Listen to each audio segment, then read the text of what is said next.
it's small. Kuseza the mark of the beast. Kuseza izinto eziningi kakhulu.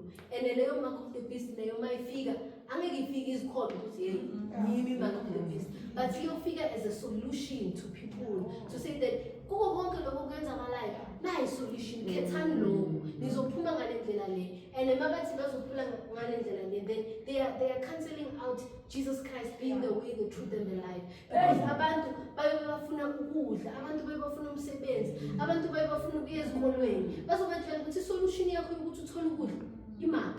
Solution yakho ukuthi uthole umsebenzi nayi. So bazoyiletha as a solution. And even people esikhonza nabo esithandaza nayo uNkulunkulu nabo bazogcina bayithathile because why they are desperate. So sisesikhathini esinzima kakhulu bazalwane, and the only thing that can help us is to pray honestly.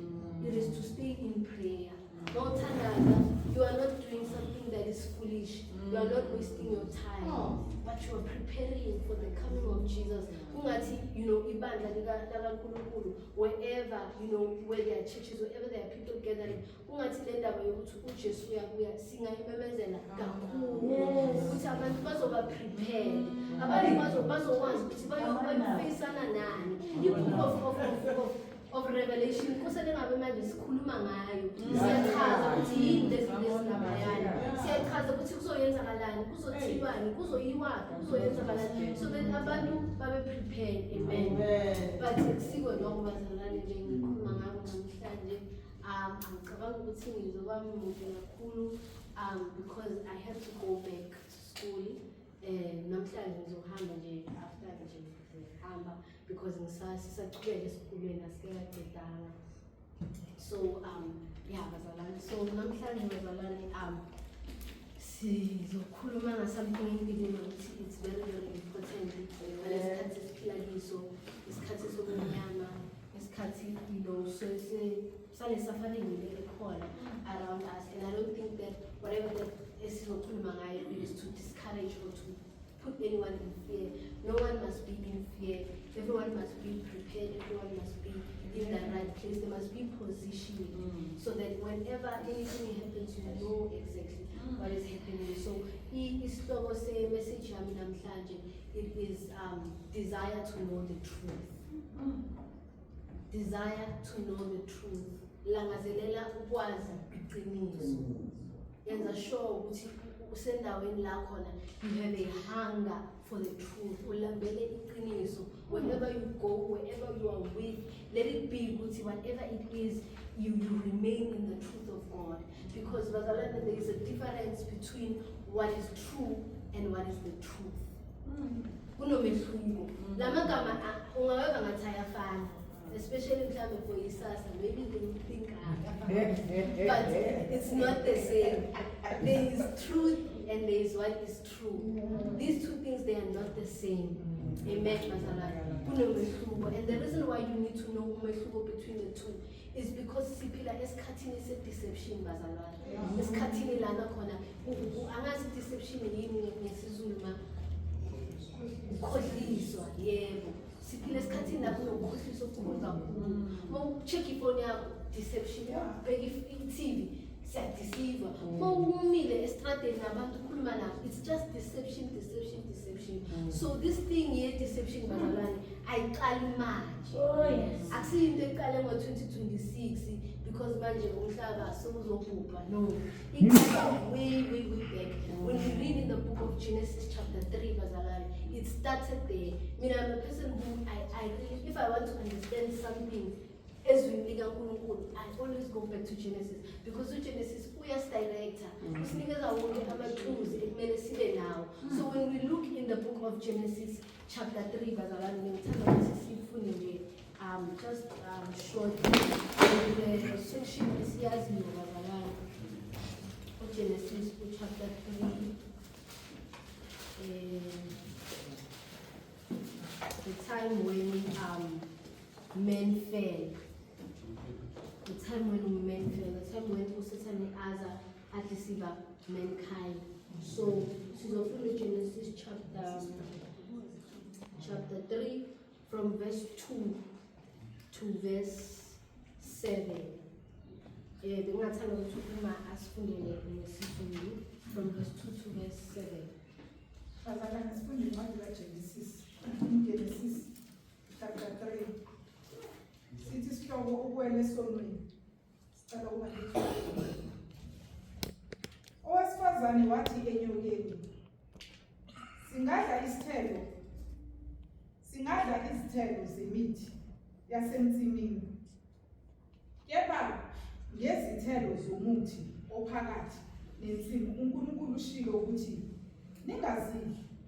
ningazithinti ukuba ningafi. 4. Inyoka yathi kowesifazane, aniyikufa nokufa. 5.